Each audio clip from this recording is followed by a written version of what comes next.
Hi everyone, EV की जो series चल रही है उसके नेक्स्ट पार्ट में आपका स्वागत है। आज की जो वीडियो है उसका टॉपिक रहने वाला है ईवी टू व्हीलर्स में आने वाली शिकायतें, आने वाली कंप्लेंट्स, और बहुत सारी हैं। वीडियो काफ़ी इंटरेस्टिंग होने वाली है। अगर आप कोई नई ईवी परचेस करने का प्लान कर रहे हैं तो मेक श्योर इस वीडियो को पूरा ज़रूर देखें, बिकॉज क्या पता ये जो कंप्लेंट्स हैं ये आपके लिए डील ब्रेकर हो सकती हैं। So on that note, without wasting much time, let's get started. तो ज़्यादा दूर नहीं जाते यार, सबसे ज़्यादा कंप्लेंट्स जो हैं वो आई थिंक ओला के साथ ही आती हैं, तो इसमें ही बता देता हूँ। सबसे पहले इस बटन से ये ऑन होती है, तो अभी तो ये ऑन हो रही है, लेकिन कई बार क्या होता है कि ये बटन आप कितना ही दबा लो चाहे ये ऑन नहीं होती है। फिर आपको इस बटन को और इस बटन को दबा के रखना पड़ता है और फिर ये रीस्टार्ट है वो होती है। और अगर आपके पास चाबी वाली ईवी है, ये टच कंट्रोल नहीं है, तो भी वो कई बार ऑन नहीं होगी। फिर उसको आपको फिजिकली रीसेट करना पड़ेगा। लास्ट में हमने देखा था उसमें सीट के अंदर की साइड आपको रीसेट का बटन दिया हुआ था। किसी में वो चाबी के फंक्शंस हो सकते हैं, मे बी इग्निशन को आप 3-4 बार, या सबका अलग अलग होता है यार कहने का मतलब, लेकिन ये है कि ये कई बार स्टार्ट नहीं होंगी। फिर इसका जो पूरा सॉफ्टवेयर है उसको आपको रीसेट करना पड़ता है, और कई बार रीसेट बटन भी काम नहीं करता है, तब आप इनको हार्ड रीसेट करना पड़ता है। ओला के केस में हार्ड रीसेट करने के लिए आपको सीट के आगे ये एक पिन लगी रहती है, इस पिन को निकालना रहता है, क्योंकि इसकी सीट जो है वो भी इलेक्ट्रिकली ओपन होती है। चाबी से इसकी सीट नहीं खुलती है। इसकी सीट को खोलने के लिए भी आपको जो स्कूटी है उसको अनलॉक करना पड़ता है, और तब जाकर के आप इसकी जो सीट है उसको अनलॉक कर सकते हो। तो जब स्कूटी स्टार्ट नहीं हो रही है तो सीट भी नहीं खुलेगी, तो आगे की पिन को हटाना पड़ेगा।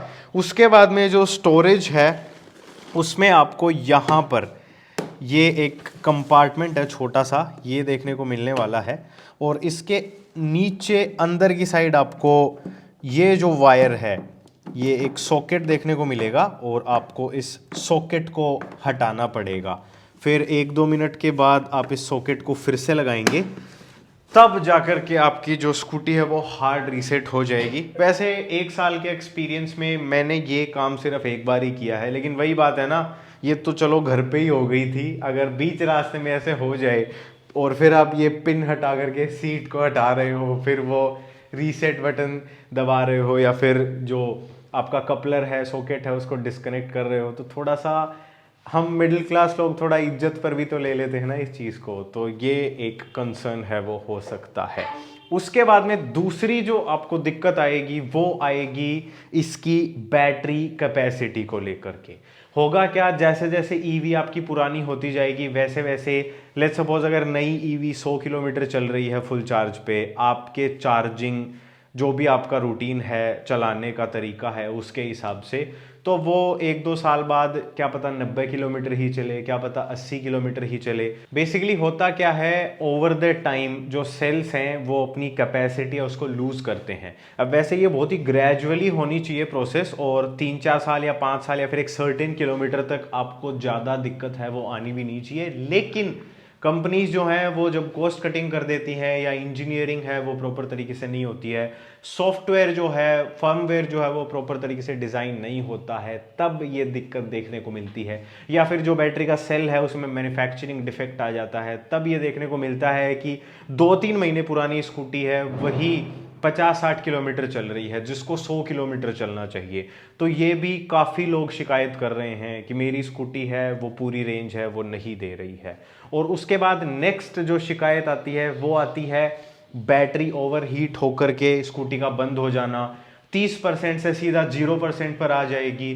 तो ये सॉफ्टवेयर इश्यूज भी हैं, हार्डवेयर इश्यूज भी हैं। हार्डवेयर में बैटरी के सेल्स हैं वो मैन्युफैक्चरिंग डिफेक्ट के अंडर आ सकते हैं।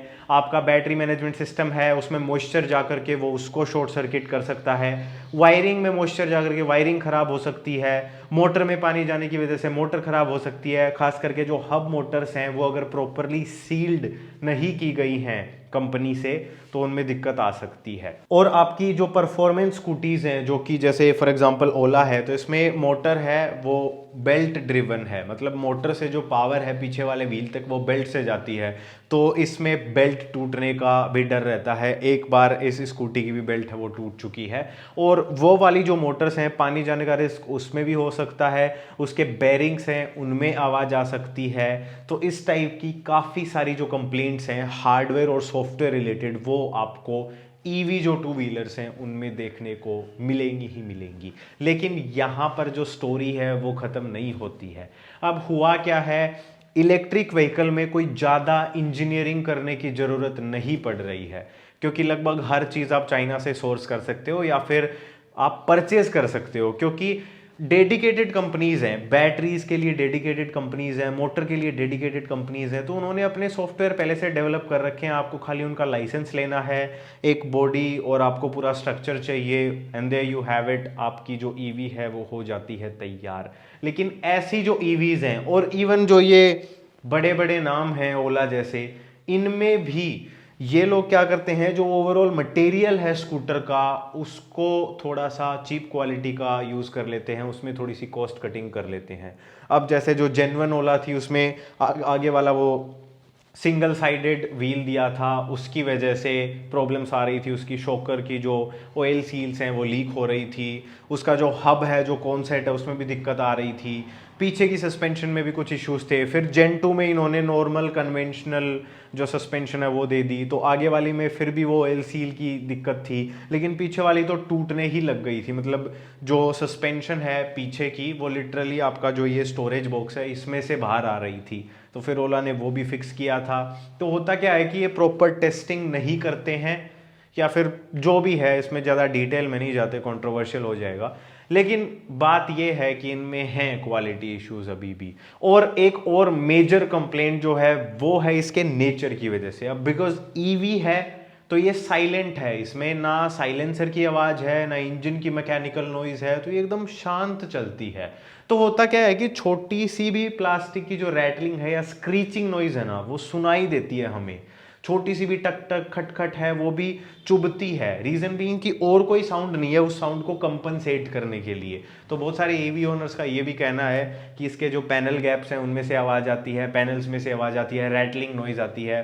वो आपके पेट्रोल व्हीकल्स में भी आती है, बट बिकॉज इसमें कोई इंजन नहीं है आवाज़ करने के लिए, तो वो आवाज़ थोड़ी सी आपको ज़्यादा सुनाई देती है। उसके अलावा जो भी इश्यूज हैं वो हमारे नॉर्मल टू व्हीलर्स में भी आते हैं, वही इसमें हैं। बस मेजर वही है कि जो मोटर है, जो बैटरी है, और मोटर और बैटरी के बीच का सारा जो सिस्टम है उसमें अगर सॉफ्टवेयर सही तरीके से डिज़ाइन नहीं है, सही तरीके से टेस्टेड नहीं है, हार्डवेयर सही तरीके से डिज़ाइन नहीं है, सही तरीके से टेस्टेड नहीं है, तो दिक्कत जरूर आ सकती है। और चार्जर जो है वो भी ख़राब हो सकता है, तो वो भी एक चीज़ है। उसके अलावा रेंज एंजाइटी तो रहती है। अब इस स्कूटी को लेकर के, अब धक्का करने की बात अलग है, लेकर के मैं इसको लद्दाख भी चला जाऊं, लेकिन सच बात यह है मैं इसको यहाँ से 100 किलोमीटर दूर ले जाने में भी कंफर्टेबल नहीं हूँ। लेकिन जाते जाते मैं कुछ चीज़ें आपको क्लैरिफाई कर देना चाहता हूँ। वो ये कि मैन्युफैक्चरिंग डिफेक्ट्स पेट्रोल व्हीकल्स में भी आते हैं, बस फ़र्क इतना है कि इनके जो मैकेनिक्स हैं वो अभी तैयार नहीं हुए हैं, इसको हम किसी भी मैकेनिक से ठीक नहीं करा सकते हैं। हमारे जो कॉर्नर वाले राजू भैया हैं वो इसको हाथ नहीं लगाएंगे, बस ये दिक्कत है। बाकी पेट्रोल व्हीकल्स में भी दिक्कत आती हैं। BS6 जब आया था तब कितनी समस्याएं आई थी, अब जाकर के थोड़ा ठीक हुई हैं मशीन्स, लेकिन अभी भी BS4 जैसी बात जो है वो नहीं है, और BS3 जैसी बात BS4 में नहीं है। तो दिक्कत पेट्रोल में भी आती हैं, वैसे ही दिक्कत ईवी में भी आ रही हैं, पर क्योंकि अभी ये डेवलपमेंटल फेज में है तो इनमें थोड़े से ज़्यादा इश्यूज आ रहे हैं। हालांकि अब तो काफ़ी टाइम हो गया है, काफ़ी ब्रांड्स हैं जो कि ठीक ठाक हो चुके हैं, खरीदने लायक हो चुके हैं, पर फिर भी जो इशू है वो इशू है। तो इस वीडियो से एक अवेयरनेस मैंने आप लोगों तक स्प्रेड करने की कोशिश की है। अब दोनों ही पहलू हैं, आपको कौन सा ज़्यादा प्रभावित करता है उसके हिसाब से आप डिसाइड कर सकते हैं कि आपको ईवी पर जाकर के थोड़ी बहुत समस्याएं झेल करके पैसे बचाने हैं, या फिर आपको कन्वेंशनल पेट्रोल व्हीकल्स का जो ऑप्शन है वही सेफ लगता है। हालांकि उसमें भी E20 आ चुका है, so don't forget that. On that note इस वाली वीडियो के लिए इतना ही था गाइज। आई होप इससे आपको एक थोड़ी बहुत क्लैरिफिकेशन वो मिली होगी। अगर ऐसा है तो you can stay tuned for upcoming videos. On that note मैं मिलूंगा आपसे नेक्स्ट वीडियो में, तब तक के लिए बाय बाय।